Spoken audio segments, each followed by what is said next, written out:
6 नंबरची चर्चा घेऊया. श्री विजय शिवतारे.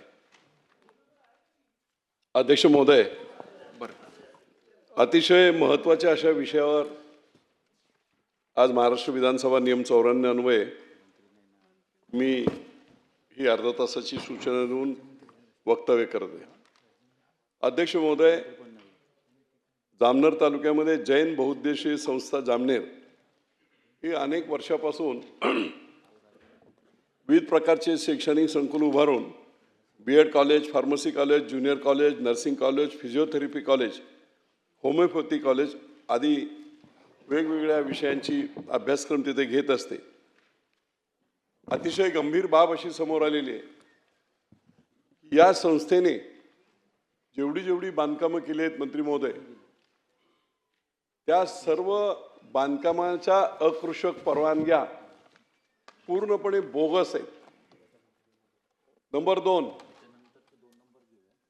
टाउन प्लॅनिंगने दिलेल्या सर्व ज्या परवानग्या आहेत त्या देखील बोगस आहेत. टाउन प्लॅनिंगचं एक पत्र मी अध्यक्ष महोदय आपल्या माध्यमातून आपल्यापर्यंत पोहोचवतो. 2012 साली आउटवर्ड नंबर 3369 याद्वारे टाउन प्लॅनिंगमधून बांधकामाच्या संदर्भात गेलेलं पत्राचा आउटवर्ड नंबर तोच आणि त्याची तारीख 2012 ऐवजी 2020 केली, छेडछाड केली, फोर्जरी केली आणि ते प्रमाणपत्र पुढच्या परवानग्या वापरण्यासाठी मिळालं. अध्यक्ष महोदय, इतकी गंभीर बाब आहे की त्यांनी 3369 ऑफ 2012चं जे पत्र आहे त्या पत्राला 3369/2020 केलं. परंतु एखादी चुकीची गोष्ट करत असताना बरोबर माणसं चुकत असतात आणि र.द. जोशी नावाचे जे रचनाकार आहेत त्यांची 12ला सही आहे.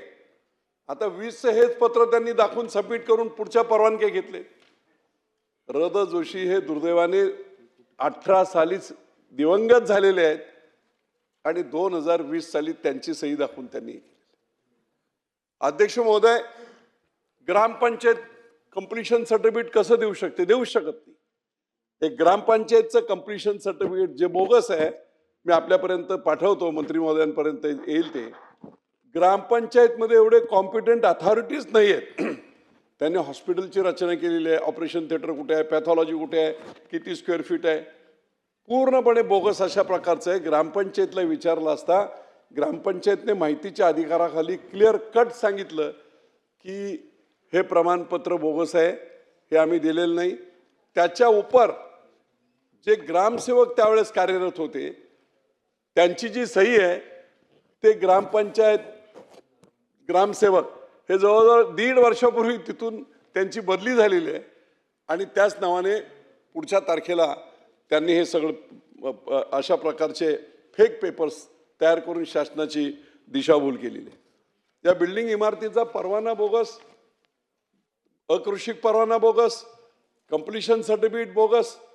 त्याच्यावर त्यांनी फायर फायटिंगचं जामनेर नगरपंचायतकडून पत्र घेतलेलं आहे, कंप्लीशन झालेलं. जेव्हा माहितीच्या अधिकाराखाली जामनेर नगर परिषदेला हे जेव्हा विचारलं त्यावेळेस त्यांनी दिलेलं जे उत्तर आहे ते देखील मी आपल्या मार्फत मंत्री महोदयांकडे पाठवतो. मंत्री महोदय, आम्ही अशा प्रकारचा कुठचाही फायर कंप्लीशन NOCचं सर्टिफिकेट दिलेलं नाही असं लेखी जामनेर नगरपंचायतने आपल्याला दिले. मंत्री महोदय, इन्स्पेक्शन करायला लोक गेले. आपले सगळे कॉम्पिटंट अथॉरिटी तिथे होते, डेप्युटी कलेक्टर होते, तहसीलदार होते आणि या सर्वांनी जेव्हा तिथे गेले पंचनामा करण्यासाठी ते जे हॉस्पिटल त्यांनी जे दाखवलंय मंत्री महोदय, त्या हॉस्पिटल म्हणजे काय नाही, एक हॉल आहे. तिथे कोणी नव्हतं. ह्या सगळं अधिकाऱ्यांनीच तो हॉस्पिटल लिहिलेलं नाव होतं म्हणून तो वर दरवाजा उघडला, शटर उघडलं. आत काही नाही, 2-3 हजार स्क्वेअर फीटचा हॉल आहे ना. तिथे कुठच्याही पॅथॉलॉजी आहे, काही नाही.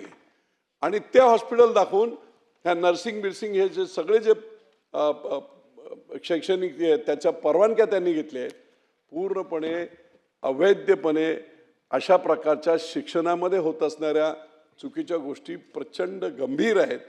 आणि म्हणून अध्यक्ष महोदय, ही सगळी बोगस प्रमाणपत्र जी आहेत ती चेक केली पाहिजे. चेक करणारे अथॉरिटी कोण आहे की बाबा ते सत्य आहेत असत्य आहेत, त्यात पोलीस. आणि म्हणून शासनाची अशा प्रकारची दिशाभूल करून ज्या संस्थेने शासनाचा महसूल बुडवलेला आहे, अनेक प्रकारच्या त्यांना नोटीस रॉयल्टीच्या बाबतीमध्ये आहेत, त्या देखील रॉयल्टी पे केलेल्या नाहीत. आणि म्हणून मला माझी विनंती आपल्या माध्यमातून मंत्री महोदयांना करायची आहे की अशा प्रकारचे प्रकार हे प्रचंड गंभीर आहेत, याची चौकशी झाली पाहिजे. आणि म्हणून ही सगळी अथॉरिटीची जी पत्रं आहेत वेगवेगळ्या सक्षम अधिकाऱ्यांची, याची ओरिजिनल पत्रकं बरोबर घेऊन त्याची तपासणी करायची असेल तर फोर्जरीच्या अंडरमध्ये 460 IPCच्या 467, 420 शासनाची फसवणूक या प्रकारे संबंधित कार्यक्षम आणि कॉम्पिटंट अथॉरिटीने स्वतःहून या संस्थेच्या विरुद्ध FIR नोंदवला पाहिजे. तर मग याची सगळी सत्य, ओरिजिनल, डुप्लिकेट्स हे सगळं चेक करून हा सगळा प्रकार उघडकीस येईल. शिक्षणाच्या दानाच्या नावाखाली ते अशा प्रकारचे एखादा कुठेतरी 5-10 हजार 2-4 हजार फुटाचा हॉल करायचा आणि त्याला हॉस्पिटल दाखवून या सगळ्या मुलांना ॲडमिशन द्यायची. तिथे काय शिक्षण देणार? तिथे हॉस्पिटलच नाही आहे, तिथे पेशंटच नाही आहेत. काय फिजिओथेरपीचं शिक्षण काय देणार? नर्सिंगचं शिक्षण काय देणार? BEd कॉलेजचं शिक्षण काय देणार? डॉक्टरसुद्धा नाही, काहीच नाही ना. त्यामुळे अशा प्रकारे ही जनतेची फसवणूक होते, आमच्या तरुण पिढीची फसवणूक होते. निव्वळ तिथे जायचं आणि मग सर्टिफिकेट घेऊन बाहेर पडायचं आणि त्यांना लाखो रुपये द्यायचे. अशा प्रकारचा अवैध हा व्यवसाय आहे असं माझं म्हणणं आहे. आणि म्हणून शिक्षण ज्ञानदानाचे यावरती प्रश्न विचारा मंत्री महोदय. नाही, प्रश्न हा आहे की मंत्री महोदय या बाबतीमध्ये संबंधित सक्षम अधिकारी आपल्या विभागाचे असतील, रेव्हेन्यूचे असतील, नगर रचनाकारचे असतील, अशा सर्व अधिकाऱ्यांना सेपरेट 467च्या अंतर्गत फोर्जरीच्या अंतर्गत FIR या संस्थेवर दाखल करून आपण चौकशी करणार का? नंबर 1. आणि नंबर 2, चौकशीमध्ये हे सगळं निष्पन्न झाल्यानंतर या संस्थेच्या सर्व परवानग्या रद्द करणार का? मंत्री महोदय. अध्यक्ष महोदय, सन्माननीय सदस्य विजय शिवतारे साहेबांनी आज या अर्ध्या तासाच्या चर्चेमध्ये अतिशय एका गंभीर प्रश्नाकडे आपल्या सभागृहाचं लक्ष वेधलेलं आहे.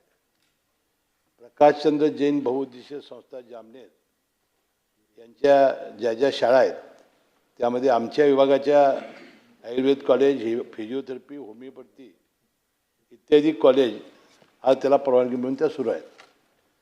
सन्मान्य सदस्यांनी ज्या आता गोष्टी सांगितल्या की सगळ्या बोगस कागदपत्राच्या आधारे त्यांनी या परवानग्या मिळालेल्या आहेत. नगररचना विभागाची NOC असेल किंवा अग्निशमन ज्यांनी द्यायला पाहिजे होतं ते बोगस सर्टिफिकेट, या सगळ्या बोगस कागदपत्राच्या आधारे त्यांनी या सगळ्या परवानग्या मिळालेल्याचं सन्मान्य सदस्यांनी सांगितलेलं आहे. आता ज्यावेळेस सन्मान्य सदस्य सांगतात ती वस्तुस्थिती ग्राह्य धरून ही एवढी गंभीर बाब, म्हणजे शेवटी या कॉलेजमध्ये प्रवेश घेणाऱ्या विद्यार्थ्यांचं पुढं होणार काय? त्याचा तर आयुष्याचा बट्ट्याबोळच होईल, त्याचं भविष्य अंधकारात होईल.